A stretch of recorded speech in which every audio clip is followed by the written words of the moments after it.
They call it Planet Mars. The French have been marching in this unforgiving landscape for weeks.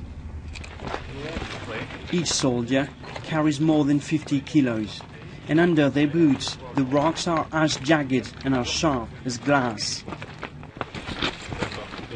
It's relentless, it is unremitting.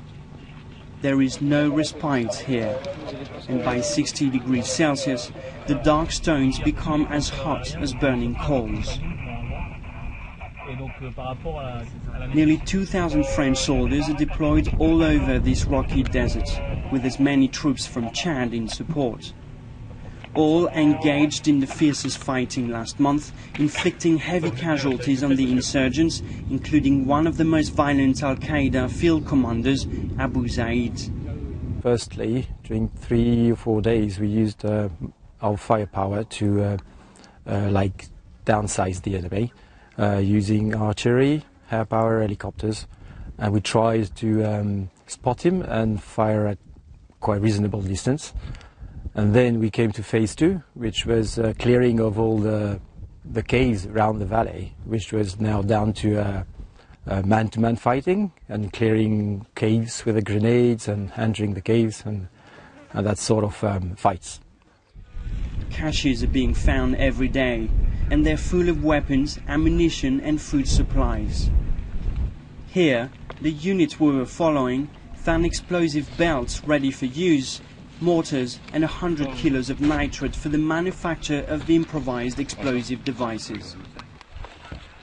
The soldiers immediately destroyed it all. So how do you secure such a vast region, such a hostile desert where Al-Qaeda and their allies have been operating for years, building hideouts and imposing their control?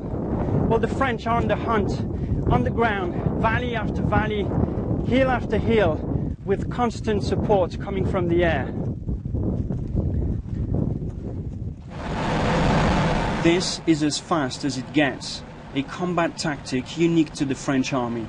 They fly extremely low to surprise the gunmen they have spotted and avoid ground-to-air missiles. The risk is huge. At 10 meters above the ground, these helicopters are vulnerable to lighter firearms. A French pilot was killed at the beginning of this campaign. The French want to cordon off this mountain range, leaving no escape to the extremist fighters. But the jihadis are determined.